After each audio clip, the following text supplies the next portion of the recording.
afternoon, sir, and thank you for joining us. Good afternoon, everybody, and welcome to our enlightening discussion about the safeguards for responsible innovation in blockchain. It's great to see that this particular talk and its attendance is exemplary of the attitude towards blockchain in this particular crypto winter, and I'm sure everybody is enjoying the AI talk at the moment. But we'll hope to have a vibrant discussion. We're together for 40 minutes this morning. We have some fantastic panelists. Among them are Gabriel Garrison, who is the managing partner at Lobster Capital, very active in the Web3 space. We have a founder. We have Sarah Simeoni, founder of Nifties.io, solving some great utility around NFT solutions, which we'll come on to explain a little bit longer, and I'll give you all the opportunity to introduce yourselves. And then we have Connor Cantwell, who is a partner at CosmoX Fund, but also Cosimo Ventures. Okay, folks, you want to do a quick intro of yourselves? And by the way, I'm also Gareth Hawkins, investment director at Block Dojo. So we are an incubator. We take companies in at idea stage. We've actually launched 40 companies just over in the last 18 months from our base in London, but we have founders from all over the world that come and build their blockchain-ready companies from within our incubator program. And according to Bohurst, we were top 4 first check investor in the UK in 2022, which is great an accolade. And we accounted for 24% of UK blockchain deal flow last year. So I'm delighted to be here. As you can imagine, we see an awful lot of startups applying, about 200, 250 apply to every cohort that runs for 12 weeks, and we select 10 out of each of those cohorts. So that's me. Gabriel, tell us a bit about yourself and Lobster Capital. Yeah, absolutely. Hey everyone, and excited to be here. So Lobster Capital is a US fund investing exclusively in startups from Y Combinator, really focusing on that specific incubator, and YC has been quite active in the Web3 space as well. So it speaks volume to, when YC goes after something or decides to invest in something, that really is, I think, a great stamp. And I'm also the founder of French DAO, which is a Web3 specifically focused investment group, which if the topic comes, I'm happy to talk more about. Great. So, yeah. Super, no, it will definitely come up. We'll definitely get to DAOs. You can't really talk about responsible participation in blockchain without covering DAOs in some way. Sarah, tell us a bit about Nifties. First of all, I'm telling you more about myself. Please. Because that's right, what a founder should do. I'm not course. a typical founder, bro founder with 20-something years old, but I'm a seasoned founder. I'm based in Manchester, originally from Italy. Our team is decentralized. My co-founder, the CTO, is based in Italy, in south of Italy with the tech team, whereas I'm here in the UK. We're a UK Ltd company. We are basically we founded Nifties a year and a half ago, and we got into an accelerator from Brink and Animoca brands. So it was very exciting to be one of the very few companies, UK companies, to be part of this accelerator. And our goal really is to, let's say, remove a little bit of the bad reputation that the NFT space has gathered in the past few years, because we are an infrastructure NFT company helping and supporting businesses to tokenize and digitize any digital assets that they may have. And I'm on top of that, I'm very active within the, let's say, ecosystem. So I'm part of the co-chair of the startup working group at Crypto Valley Association, and I'm also a lecturer at the Media Institute in Stockholm for business, blockchain for business and law. Amazing. I'd love to hear, if we get time, about your experience in Brink and their approach to Web3 and to blockchain. Yeah. And also, obviously, your role as co-chair at the working group on startups at Crypto Valley will give you a great insight into the sort of applications that are being built and the emerging trends, I think. We're going to be talking quite a lot about trust, and trust is what drives a lot of investment, and what drives the investment drives the innovation. So we're going to get to that. Connor, please tell us about your perspective and your background, if you can, from Cosimo Ventures. So Cosmo is a US European venture fund primarily. All my colleagues are based in the US. I'm based in Dublin in Ireland. 4 partners in the business. Between us, we've built and sold 13 companies. Across the business, we have a venture fund which focuses entirely on Web3, blockchain, crypto. In fact, everything we do touches those 3 areas. It's a tokenized fund. We were the first to set up an evergreen tokenized fund about 3 years ago, first globally. And we invest in early stage blockchain Web3 crypto companies. We also have a digital asset yield fund, so that's a hedge fund. We're a founder shareholder in a custody company for digital assets, so a bank for crypto assets or digital assets. We have a blockchain development company which is launching its second and third products at the moment, and we're also a leading shareholder, or sizable shareholder in a BaFin-regulated broker-dealer business out of Germany. So that gets into the whole securities end of the market. So we've quite a broad spectrum of touch points across the sector. Amazing, thank you. Really looking forward to hearing your perspective. Running a tokenized fund, if we get into some of the more alternative financing methods for innovative startups in the Web3 space. So yeah, let's start with trust, and let's start with the attitude, if you will, towards the sector as it currently stands. And I mean specifically blockchain. I from the Block Dojo speak a lot to non-Web3 native VC firms and investors, and still to this day, a number of them conflate blockchain and crypto. And blockchain has inherited some of the stigma that's come up around some of the crypto, not least, oh, isn't it just generative art around, overpriced images? No. And, has it really lived up to its promise on XYZ, which we'll get into, I hope.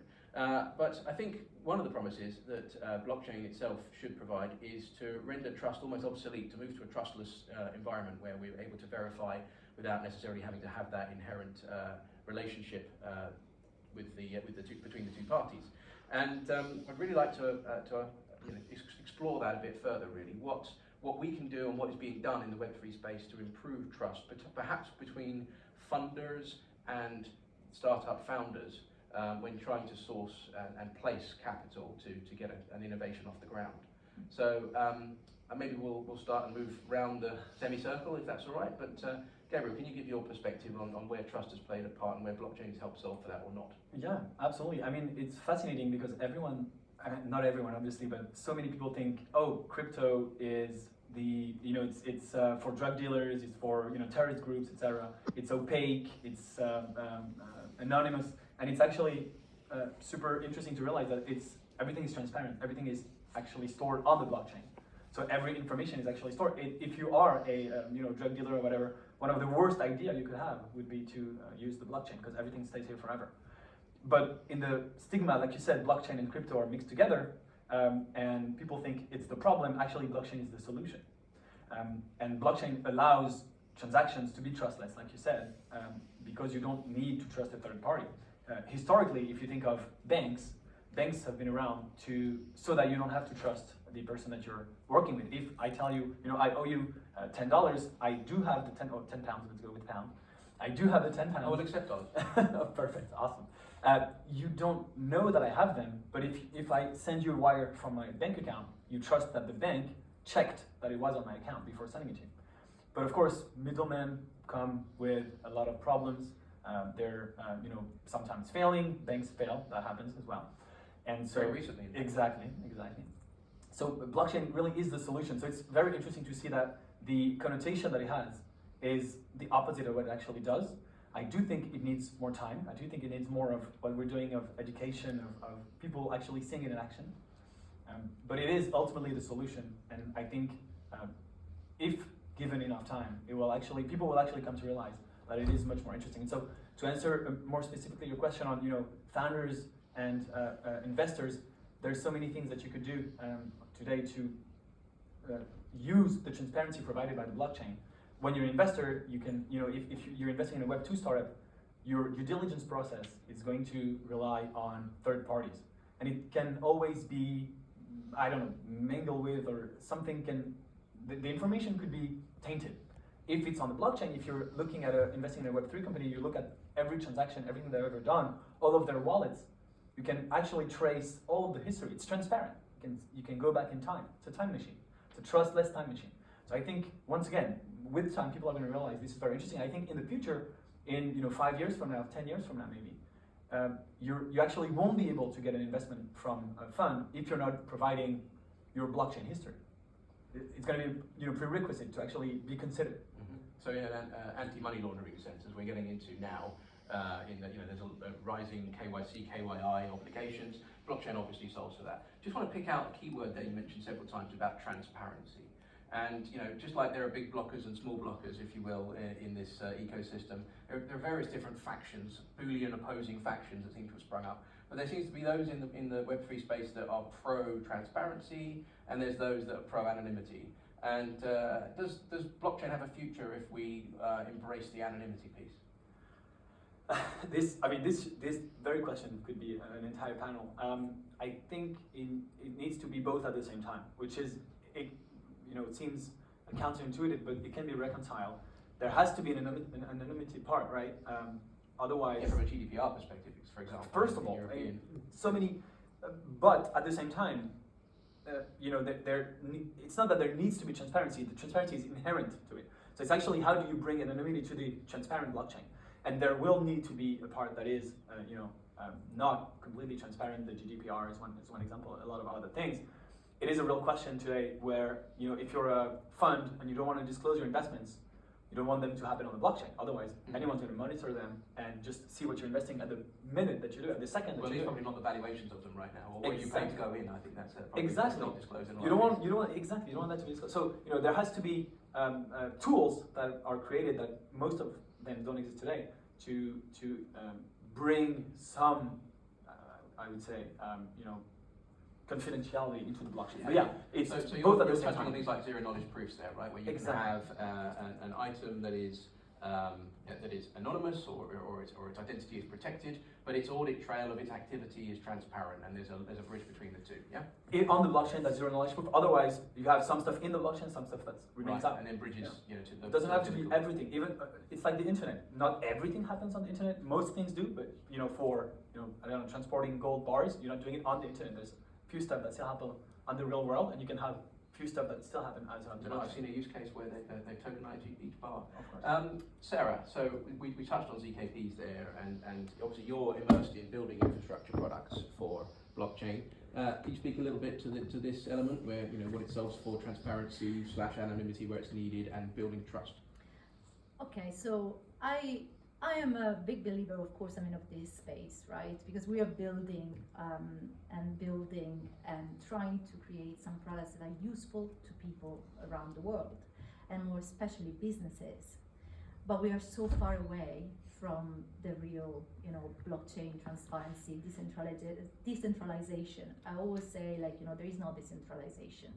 And as I always, we are basically hosting most of these things on AWS, and unfortunately that is not decentralized. So let's be honest, right? But we can say that somehow this is it's got distributed consensus, that's great. We can talk about the trust that, of course we have as an inherent, value of the blockchain, characteristic of the blockchain, but we're very far away from, that tool that is going to solve all of these problems of transparency and trust. And there is another problem that I'm taking from my experience, past experience in the data space, because I'm coming from a digital data strategy background. And there are a lot of walled gardens, what we call walled gardens, and that are caused by the Googles and the Meta of this world. And this data never speaks to each other. And we are seeing very similar things right now in the blockchain. When we're talking about all of these ecosystems, and last year there was a trend of metaverses, and this year there is a trend of something else. But if these all ecosystems are not interoperable and they don't speak to each other, how can we actually build the trust and the transparency that we all need? And there is another problem, is in the data that we are inputting into these systems. Because if we don't monitor whoever is inputting this data into the systems, we can always have a single point of failure at some point, somewhere. And so unless we cover all of these basics first, it's going to be very difficult for us to trust the technology and trust each other, because that we need to trust that technology. So we need to put a little bit of I say the R word, the regulations, a bit of regulations in place, and I'm favorable. Even if I'm a founder, I'm favorable because we all need to operate in an environment that is, where there are clear rules for us to thrive. Because otherwise we're going to hide under the woods, and that's not something that we need, especially in this climate, which is still unfortunately a bear market. So we need to build trust and transparency. First from the founder and the builder's point of view, and then from the investor side. You asked something about investors and founders. Well, for me, it's even more difficult to raise funds in this space. First of all, I'm a woman. We know that less than 5% of women actually get funded compared to their male counterparts, around 93%, and then the rest from VCs. I mean, yes. maybe more, but still not enough from angels. Yeah, absolutely. And most of the times I'm seeing these founders that are, all these crypto bros, and that is definitely not to, use these words, right? And, they're all building, God knows what they're building, because of course they're all techie and dev people, and, they are answering their own needs. But, when there is another founder who comes from a world where, in my case, I understand technology. I build technology solutions from a strategy point of view for a lot of corporate clients, and I spotted a problem in the industry, in the blockchain industry. And then, we want to build on top of that. And you try to explain this to an investor, there is always a problem there somewhere.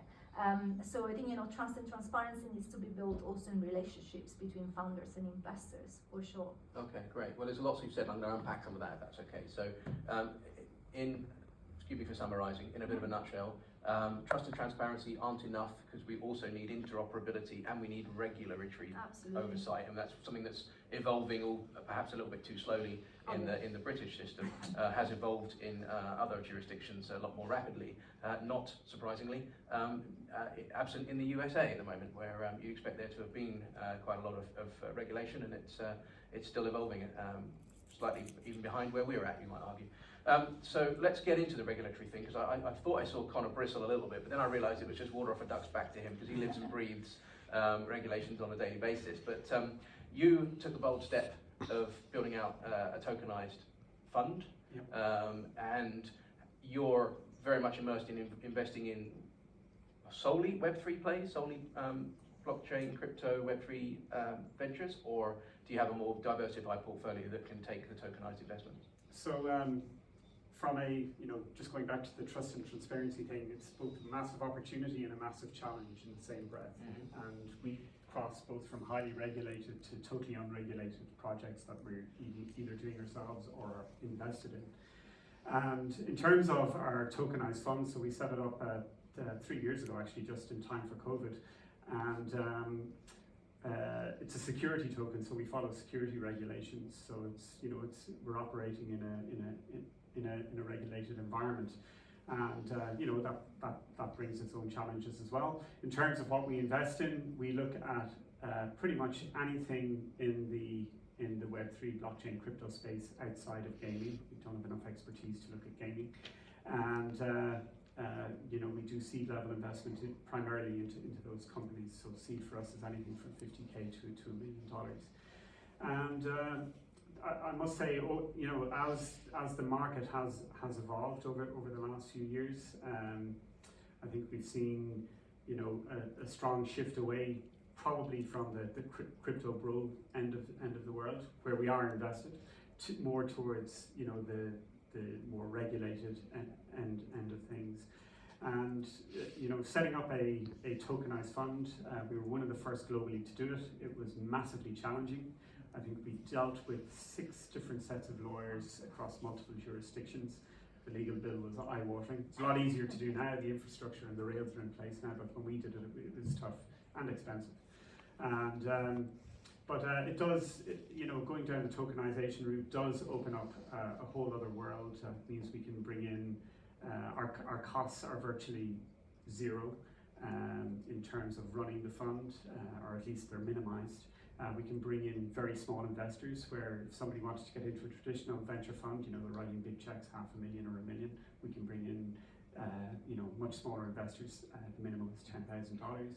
And there's all sorts of advantages, primarily around liquidity, that we can offer through the fund as well. So the whole tokenization piece has has has opened up a whole new world of investors that have come on board into the fund. But it is a regulated environment, and everybody does their standard KYC and AML. And similarly in our hedge fund, again, in the interest of transparency, we're running a project with Chainlink at the moment where investors can see every single transaction that goes through that hedge fund on the blockchain. So 100% transparent. I think we have a custody business as well, and that brings in some of the challenges around transparency. The KYC and AML that we have to do is, it goes to a whole other level. You have to check every wallet transaction. So that does bring some challenges also. But you can use AI for that. In the future, you will be able to use AI, because anyway, there are models at the moment. I mean, it's being used across a lot of data. Like, I coming from the advertising space, right, the programmatic digital space, and we were already using a machine learning to do that at a very raw level on the raw data. So I'm pretty sure that it's possible. It's something that we can. What's technically possible and what a regulator understands and B will sign up 100%. on are two very different things. Yeah, I think there is that emphasis on the building on the traditional, or settling back to the traditional, is quite a roadblock, if you will, or a bottleneck to advancement and innovation. I think the fact that human intervention is still mandated in a lot of those senses, even when you've got some sub and on-FIDO and these various other API first based verification tools, KYC, AML, which are they're all the ones I've tried work fantastically. But there's still, from a governance perspective, this obligation for human oversight. And then, of course, speaking to the on-ramp and off-ramp piece, there's still an obligation to ultimately settle back to fiat currency, and therefore you've got this kind of vested interest infrastructure layer, if you will, this long-established infrastructure layer that maybe doesn't want innovation to evolve or continue. But the regulatory piece has moved on, but it's a case of sort of working with the regulators and bringing them with you rather than trying to beat them into submission, because there's only going to be one winner in that conversation. Yeah, but again, the longer there are relics of bad actors in the space, the longer it will be before we can embrace, or that we end up in this respected and trusted environment where AI is permitted to do a lot of the heavy lifting on verification, etc. I want to talk a bit about smart contracts, if I can, folks, because another promise alongside trustlessness and transparency in blockchain is the efficiency of smart contracts. And you mentioned running your fund at zero administration cost, which I'd hope you don't tell your LPs that, because I'm sure there's with the cost not of quite not quite significantly cheaper than so negligible by contrast to traditional fund structures. But how much do you, as a fund, utilise smart contracts, if at all, in some of your SPAs or subscription agreements, or any particular warrants you might want to exercise? How far evolved is the venture system in its embracement of smart contracts? I would say it's mixed. If I go back to 12 months ago, trying to do due diligence on projects was extremely difficult because there was so much froth in the market. We actually exited the market for 10 months last year, it had become so frothy. In terms of smart contracts, I mean, it varies by project, but a lot of the very serious projects coming towards you will have been audited, may have been audited by more than one organization. So that's always a good stamp of approval to see. I think some of the tokenized projects that are going out into the market, a lot of the market makers, a lot of the exchanges won't touch them unless they are audited. So they're all factors that come into play, and are where you can get audited results. It's an encouraging sign. Are you seeing, Sarah, increased adoption of smart contracts amongst your corporate clients? We tried. Okay, so the first product we launched was a Web3 wallet, and we went out to a few clients, corporate clients. We had lawyers as well amongst our clients, and they loved it. And then they said, "Look, Sarah, we love this solution, but our clients are not there yet. So we can use this solution, tokenize anything you want, from templates to documents and consultancy sessions, pro bono sessions, But our customers are not there. They don't want to touch crypto. They don't have a MetaMask account. Don't ask them, because we don't even have the time to train them. So we had to accelerate our product roadmap and create what we have today, which is Nifty's Lite. And it takes 2 minutes to create a wallet. It's a custodial wallet, so you need your email address and a password, and then you need fiat to create basically an NFT. And then you can send it to whoever you want, and once you mint it, you can unlock the information. And you also need on the other side just an email address and a password. It all takes basically 3 minutes to do, from the creation of a wallet or an account to the unlocking or minting of the NFT. Does that feel natural and frictionless to a Absolutely. non-tech native? Because I We think a lot of the tested it. obstacles to adoption have come from some of this esoteric language. You mentioned MetaMask just Yeah. casually in conversation there, but Yeah. like the concept of a wallet Yes. is not familiar to every internet Correct. user, right? So Yes. how are we solving for that? That's why we have to use words similar to what Starbucks has done, right? With the stamps and digital collectibles. And their $1.8 billion of Yeah. customer funds in Yeah. custody on there. Yeah. What a wonderful tool. Yeah, we need to use the language of that our customers use. Accounts, not wallets. Just pay with your debit card, your credit card, Apple Pay or Google Pay. Implement it. We are builders. We need to adapt to our audience, right? So if we want to have that specific target market, we need to basically answer customers' needs, and our customers are not there yet, and that's why we decided to create these kind of solutions. But back to regulations, I think it's I said before that I'm pro regulations, and the reason why I said that is that at the beginning we got an investment and we raised equity, and we signed both a SAFE and a SAFT. And as I mentioned to you before as well, the problem with our SAFT is that right now is obsolete. So it was a piece of document that after we signed it was already obsolete. And we would love to actually be able to raise in tokens, because of course it frees up our equity. It's potentially safer for everyone. But we are a UK limited company. We don't have, we have at the moment MPs who are saying that unbacked crypto assets are dangerous. Comparable to gambling, I think. Comparable was the to sound. gambling, and that is for me it's an insult to what we are doing as founders and as builders, because whoever said these things is probably has never built a blockchain or a product before. Exactly. And we should probably look into a little bit deeper into the ecosystem that we've got here in the UK, because we are building a lot of IP that then we have to take abroad. We need to fundraise abroad. I mean, we fundraised in Hong Kong, and the next round is probably going to come out from outside of the UK. And that was equity. And that was equity. In all those cases, yeah. So you mentioned the non-dilutive advantage of going tokenized, but obviously regulatory prohibitions prevent you from doing that. I'm very conscious that I'm sat here as a Brit amongst 3 Europeans here, right? Gabriel, you live in France, Yes. I think, and you mentioned French DAO there as an attempt to try and create was that an investment DAO, or was that a decentralized company? Tell us a bit more about it, if you don't mind. It is an investment DAO. France has been trying to lead kind of the crypto regulative space for Europe with let's say discussable success. But I do think that the regulatory piece is super important. And it's not there yet. So French DAO is something that I created, and in terms of regulation, it's the same thing. In the French regulatory space is not ready for a Web3 investing DAO. So the concept is very simple. It's like an angel group. People come together, pool money together on the blockchain, and invest in companies. Okay, so you're effectively becoming like a stable coin based SPV.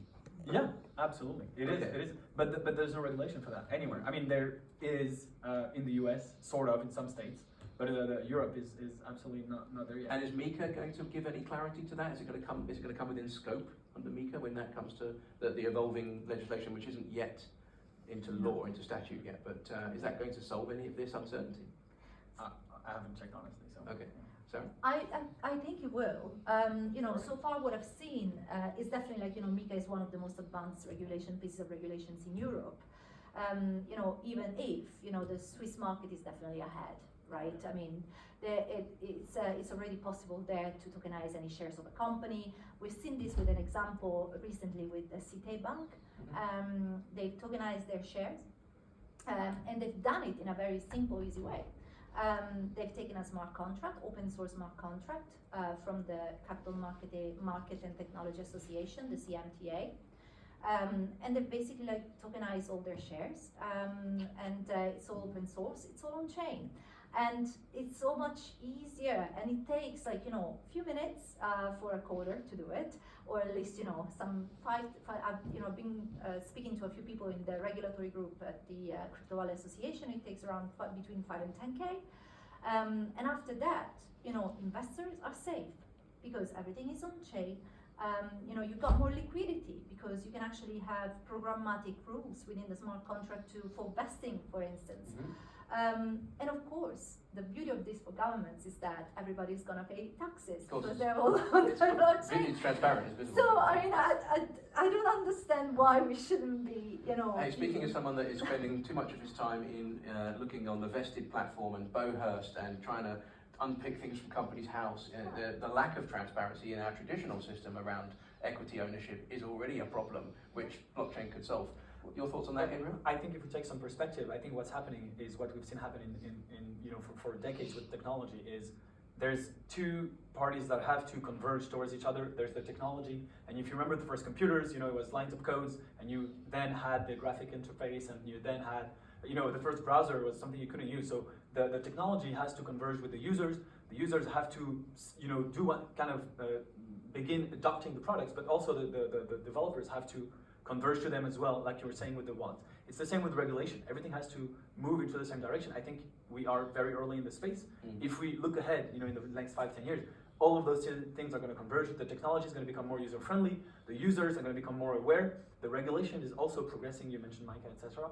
And I think what's really fascinating is once all of this is in place, all of the usage that we can that can happen. We were talking about, you know, having investors come into the fund with a very low minimum. Today, if you're in a traditional fund, you're never considering someone for 10K. But in the future, you could potentially invest in your fund with $1 because it's going to be all ultimate. So we're not there yet, but everything is converging into that direction. And then the usage that you're gonna have are not even invented today. It's the same thing if you're sitting in 2000. You know, you have the beginning of the internet, but you don't even realize all of the usage that you're going to have 23 years later. So you could have, with smart contracts, you could have someone coming in your fund on a Monday, you know, selling, you mentioned liquidity, selling on a Tuesday, going into another crypto fund, coming back on Thursday. All of those things, I think, is going to democratize. Partner's nightmare. But it's all automated. Yeah. So, and I think what we're starting to see now is a lot of the institutional players really starting to grab hold of this. And you know, we've seen the likes of Aberdeen here in the UK invested into Archax. You have Hamilton Lane tokenizing some of their funds. So it is starting to evolve. There's absolutely no doubt about it. MiCA certainly helps. It's a good start, but it's important to understand what it covers and what it doesn't cover. So, you know, it's heavily focused on stable coins and on utility tokens, less so on securities, NFTs. They're excluded. So it's a good starting point. Great. Well, a healthy discussion. We've got about 5-6 minutes left, and I'd love to take some questions from the floor for our panel. I'm sure you've all been listening intently. If you've got anything you'd like to send to Connor's way regarding tokenized funds, or Sarah's way with regards to NFT infrastructure, please feel free to raise your hand, and we'll happily take your question.